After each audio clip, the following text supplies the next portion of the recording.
Hello guys, क्या हाल है सभी के। और आज हम लोग बात करने वाले हैं विजय विश्वास सर के आर्ट वर्क्स के बारे में, उनके composition, creative composition, colours, light, इन सारी चीज़ों को देखेंगे और समझेंगे कि उनके आर्ट वर्क को क्या चीज़ यूनिक बनाती है। थोड़ा वीडियो को मैंने लॉन्ग फॉर्मेट में रखा है ताकि थोड़ा आराम से बात कर सके, क्योंकि रील में बहुत ही शॉर्ट में हो जाता है, चीज़ दिखा नहीं मिलती है सही से, समझा नहीं मिलती है सही से। सो हर एक पेंटिंग को स्टार्ट करते हैं। मे बी हम 10 नहीं बट मतलब 5-6 पेंटिंग्स कवर करेंगे, उसमें आई थिंक काफ़ी कुछ कवर हो जाएगा। So let's start the video. सबसे पहले बात करेंगे आज हम लोग इस पेंटिंग की, ठीक है। सबसे पहले इस पेंटिंग को देखने पे क्या दिख रहा है? अगर पेंटिंग देखते हो तो सबसे पहले क्या नोटिस होता है? कृष्ण जी का फेस, ठीक है। अब कृष्ण जी का फेस नोटिस हो रहा है, क्यों? क्योंकि वो सबसे ब्राइट है। तो जो फोकल पॉइंट रखना था ना अपने को, हमने उसको सबसे ज्यादा ब्राइट रखा है, ठीक है। उसके साथ अगर हम लोग देखें तो कृष्ण जी के मतलब जो गाइडिंग लाइंस हैं हमारी, वो कृष्ण जी के पास ले रही हैं। गाइडिंग लाइंस इसमें कहाँ दिख रही हैं? तो जो इसमें कॉम्पोजिशन है, देखो सेंट्रल कॉम्पोजिशन का यूज किया गया, पर जहाँ पे हम लोग लेफ्ट साइड में देख सकते हैं, यहाँ पे ये देखो कमल के फूल बने हुए हैं। इनका डायरेक्शन देखो किस तरफ मुड़ा हुआ है, उनकी बॉडी की तरफ, है ना। मतलब क्या है कि अगर हम लोग इस साइड से नीचे को देखेंगे तो वो किधर ले जा रहे हैं? कृष्ण जी की बॉडी की तरफ। वहीं ऊपर से गिरता झरना हमको नीचे ला रहा है, और वहां पे हमको सबसे ब्राइट स्पॉट क्या मिलता है? कृष्ण जी का फेस। तो मतलब देखो, एक ये होता है ना सेंस कि हम लोगों को डिस्टिंक्शन रखना है कि हमारा जो फोकल पॉइंट है ना वो अलग दिखे, ऐसा ना हो वो उसमें मिक्स हो जाए। बात करते हैं अब इसमें हम लोग लाइटिंग की, ठीक है। तो लाइटिंग में यार देखो, इनके वर्क्स में आपको एक चीज बहुत कॉमन मिलेगी कि ओवरकास्ट लाइटिंग का यूज होता है। ओवरकास्ट लाइटिंग का क्या मतलब है? जब स्काई में बादल आ जाए, ठीक है।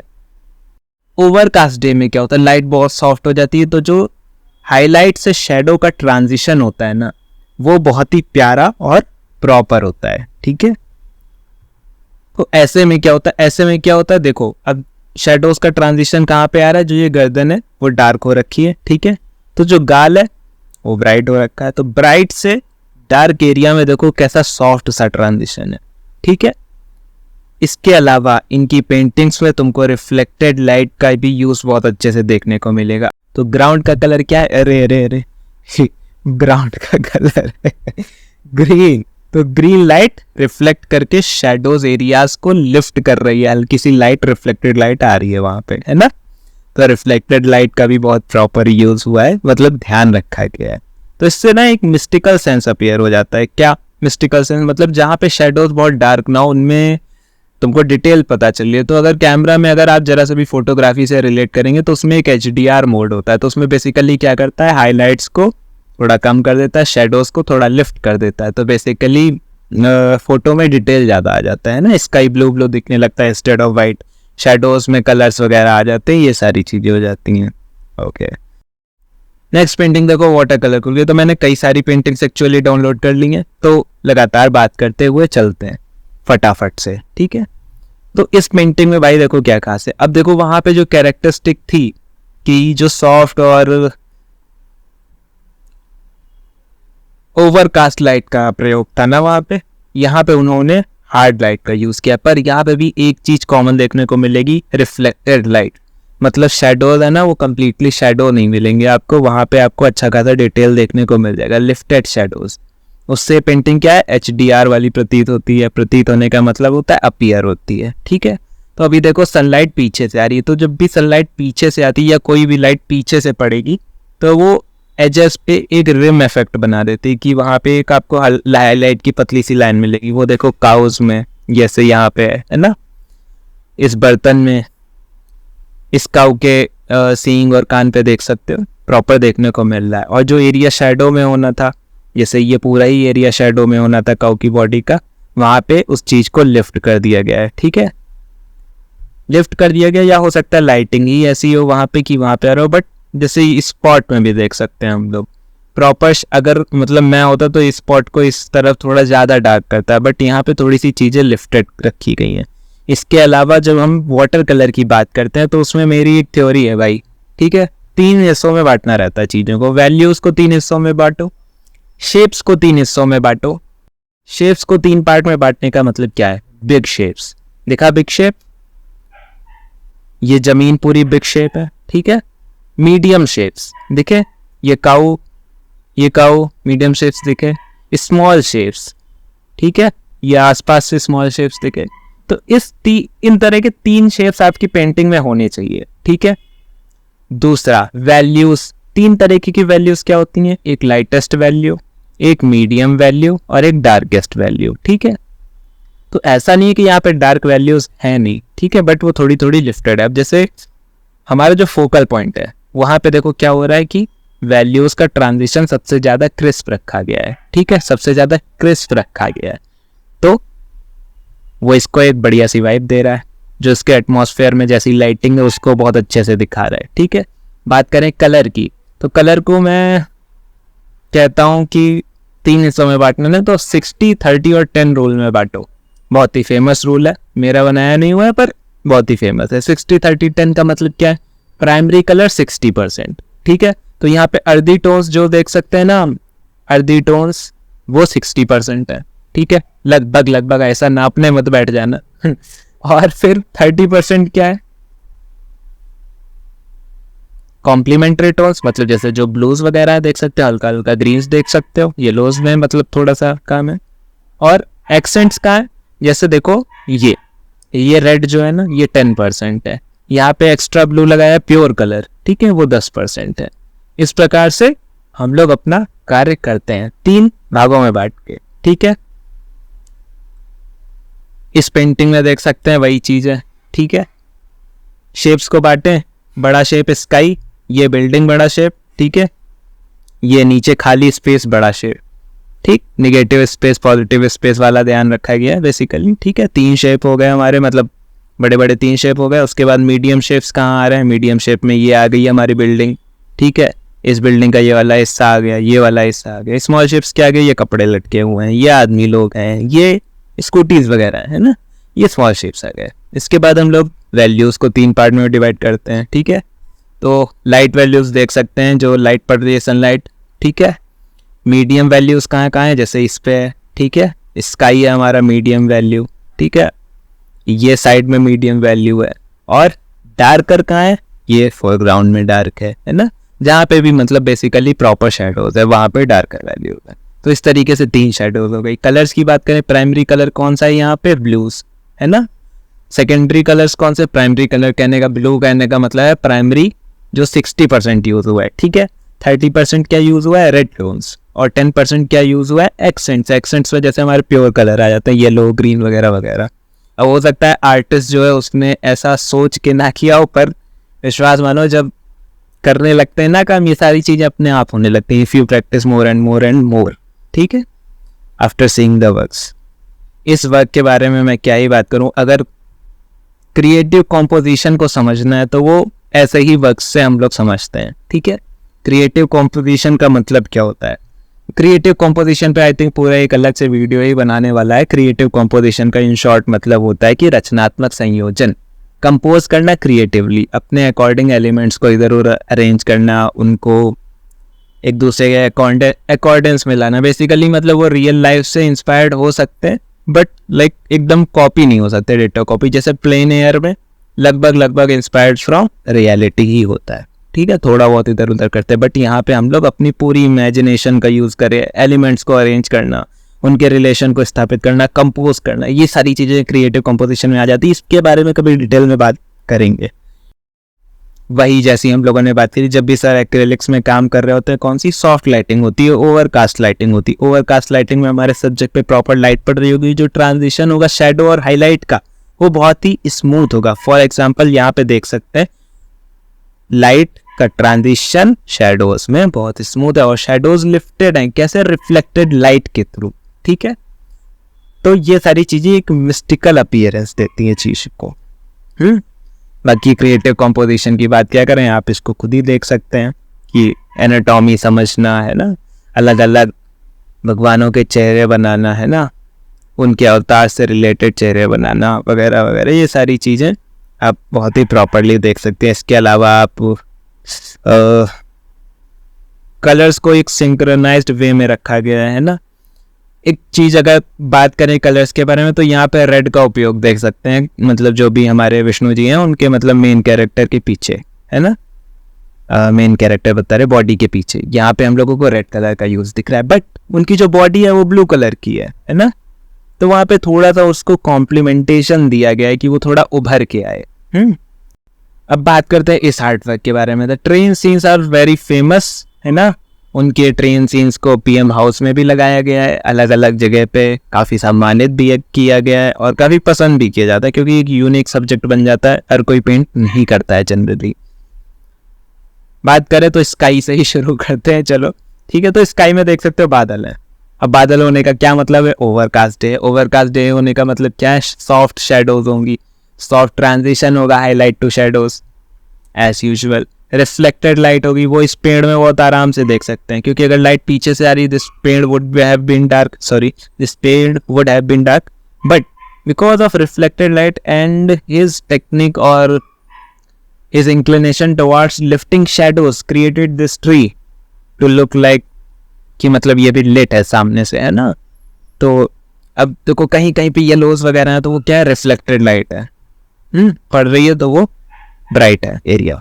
अभी बात करते हैं शेप्स की, ठीक है। शेप एक बड़ा शेप स्काई ले रखा है, और नीचे भी देखिए तो जहाँ पे ये रेल की पटरी है सर जी, तो सर जी यहाँ पे देख सकते हो कि ये भी एक बड़ा सा शेप है। तो बिग शेप्स ही हो गए। मीडियम शेप्स क्या है, ये ट्रेन इंजन का फ्रंटल पार्ट है ना, फ्रंट पार्ट, ये पेड़, ये सारे हमारे मीडियम शेप्स हैं। इसको भी मीडियम शेप्स की कैटेगरी में ले सकते हो। जो ये डिब्बे हैं, ठीक है, ये ट्रेन पीछे खड़ी है, इस साइड की जो ट्रेन खड़ी है।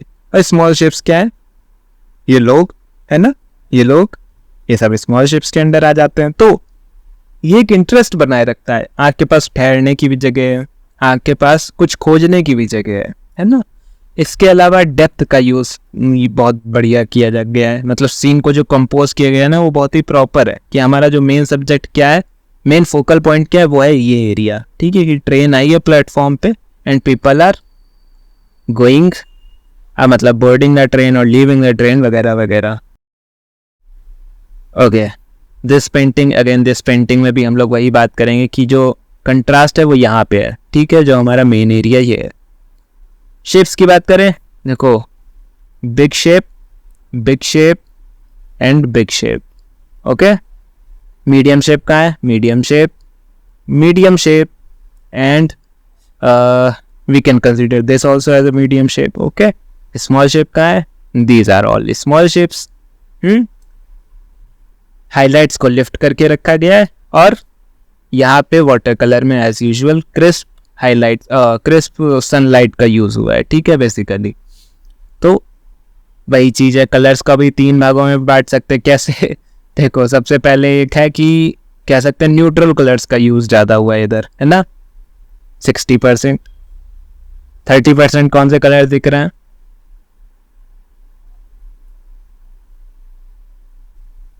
ब्लूइश, ठीक है। देखो ब्लूइश कैसे है, ये देखो यहाँ पे ब्लू है पीछे साइड, इस गाड़ी पे ब्लू है, इस कार पे ब्लू है, यहाँ ब्लू ब्लू ब्लू ब्लू, इधर ब्लू ब्लू ब्लू, ठीक है। और एक्सेंट्स येलो, और ध्यान से देखोगे ना तो येलो कई जगह तुमको दिख रहा होगा। तो येलो से क्या हो रहा है, एक यूनिटी का भी सेंस अपीयर हो रहा है कि हाँ ये सब्जेक्ट एक दूसरे से रिलेटेड है ना। और लाइक सेम, मतलब सेम तरीके से अगर हम लोग यहाँ पे अगर हम लोग शेडोज को भी बांटे, है ना, शेडोज बता रहे, वैल्यूज को भी बांटे, तो डार्क वैल्यूज है, मीडियम वैल्यूज है और लाइट वैल्यूज है, ठीक है। 2 पेंटिंग देखो यहाँ पे बचती हैं, और ये काफी फेमस पेंटिंग्स है, ठीक है। ये वाली पीएम हाउस में जा चुकी है सर की पेंटिंग, और ये तो अभी मैंने कानपुर में जब कला आरंभ का एग्जीबिशन हुआ था तो ये वहां भी आई थी, इसको मैंने सामने से देखा है, तो बहुत ही प्यारी पेंटिंग है, ठीक है। अब इसके बारे में कितनी बात करें भाई।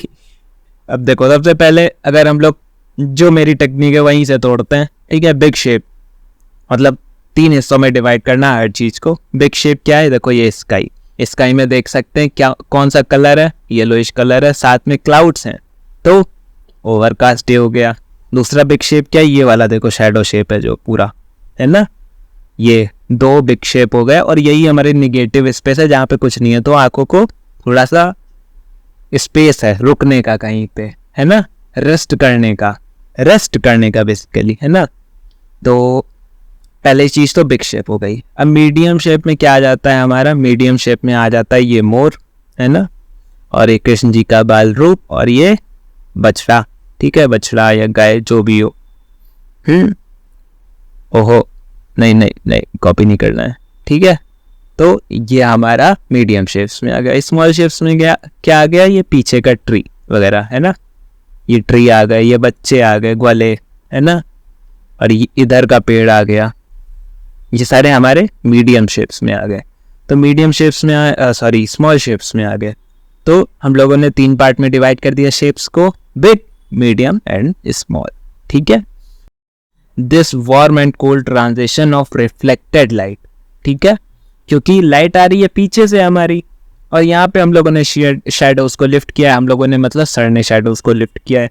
बट जो रिफ्लेक्टेड लाइट होती है वो चीक्स वगैरह पे, सन की रिफ्लेक्टेड लाइट, ठीक है, वो चीक्स वगैरह पे किस तरीके का था, क्योंकि चीक्स हमारे ट्रांसलूसेंट होते हैं। ये जैसे हमारे कान है, ये भी ट्रांसलूसेंट है। फॉर एग्जाम्पल, अगर मैं कान के पीछे अभी एक लाइट जलाऊं, ठीक है, तो देखो कान ओके, तो यहाँ पे देखो कान चमक रहा है ना, चमक गया भाई, बेइज्जती नहीं कराना, बस वीडियो में सही सही आ जाए, हाँ ठीक है। या उंगली हम लोग जब रख लेते हैं यहाँ पे, तो ये देखो रेड रेड अपीयर होने लगती है, तो बेसिकली वो क्या है, ट्रांसलूसेंट चीज है। तो फ्लैश क्या है, ट्रांसलूसेंट। अब जब वहाँ पे रिफ्लेक्टेड सनलाइट पड़ती है तो उसको हल्का सा, या फिर सनलाइट पड़ती है ट्रांजिशन करती है तो वो हल्का सा सैचुरेटेड टर्न देती है, ठीक है। जो रिफ्लेक्टेड लाइट है पीछे ब्लू, वो कौन सी लाइट है, वो स्काई की लाइट है। किधर से आ रही है वो हम लोग क्लाउड्स को देख सकते हैं, क्योंकि क्लाउड्स पे भी हल्का सा ब्लू इफेक्ट देखने को मिल रहा है ना। सिमिलरली बछड़े पे भी ऐसे ही है कि पीछे से वार्म है और इधर आगे से कूल लाइट है। सो बहुत ही इंटरेस्टिंग सा, मेस्मराइजिंग सा, बहुत ही डिवाइन ट्रांजिशन देखने को मिल रहा है यहाँ पे वार्म और कूल का, क्योंकि वो शेडो में है और दूसरा बहुत ही सॉफ्ट है, ठीक है। तो बेसिकली जो सीन की सॉफ्टनेस को उन्होंने दिखाना चाहा, वो आई थिंक बहुत ही अच्छे से दिखाया है यहाँ पे थ्रू दिस शेडो ट्रांजिशन, और वो उन्होंने इसी में मास्टरी हासिल कर रखी है एक्रेलिक्स में। तो यहाँ पे जो पीछे का पार्ट है, यहाँ पे अगर इस पेड़ को अगर खाली डिकोड करने बैठ जाओ तो देख सकते हो कितना ब्यूटीफुली पेंट किया है और कितना क्रिएटिव रहे हैं वो यहाँ पे। जैसे पेड़ में हल्का से यहाँ पे ब्लू से बनाना, यहाँ पे जहाँ पे सनलाइट पड़ रही है उसका ध्यान रखना, यहाँ पे उसकी पत्तियों को प्रॉपर कलर करना, मतलब ऐसा नहीं लगता यहाँ पे ये अननेचुरल चीज है ना, despite of so much transition of colours. तो बात करते हैं इस पेंटिंग की। सबसे पहले let us divide the shapes in 3 parts. सबसे पहले हमारा बिग शेप, ठीक है। अब बिग शेप के बाद कौन सा शेप आता है, medium shapes, medium shape, medium shape, medium shape and small shape, small shape, small shape. So ice को रेस्ट करने की भी जगह है, आइस को रुकने की भी जगह है, और आइस को कुछ ढूंढने की भी जगह है, ठीक है। इसके बाद हमारी वैल्यूज आती हैं, लाइटेस्ट वैल्यू, ठीक है, medium value and darkest value, okay. इसके अलावा क्या आता है हमारा कॉम्पोजिशन। कॉम्पोजिशन में हमारा 1/3 रूल यूज हुआ है। यहाँ पे जो मैडम जी आ रही हैं, ठीक है, ये लगभग 1/3 पार्ट पे स्थित है। इसके अलावा हम लोग जो देख सकते हैं ट्रांजिशन कहाँ किया गया, बैकग्राउंड में डेप्थ डाली गई है, ठीक है, यहाँ से। तो हमारी आई यहाँ से शुरू होती है और पीछे तक जाती है, ओके। फिर वो यहाँ से आगे आती है, यहाँ से आगे आने के बाद इस स्पेस में रेस्ट करती है। जब वो इधर देखती है वापस से, तो फिर आंटी दिख जाती है, फिर ट्रेन दिख जाती है, फिर पीछे जाती है। तो basically it is a good composition, ठीक है, जहाँ पे आपकी आइज को रोका जा सके डेप्थ के साथ, पर्सपेक्टिव के साथ। इसके अलावा देख सकते हैं जो ये पीछे पेंट किया गया है ना, यहाँ पे डिटेल्स कितनी ज़्यादा हैं। I mean there are very less details, वरना यहाँ पे अगर कोई और बनाने बैठता है इनएक्सपीरियंस आर्टिस्ट, तो देखो यहाँ पे खिड़कियां है ना, वो ऐसे नहीं बनाता, वो प्रॉपर एक एक वो बनाता।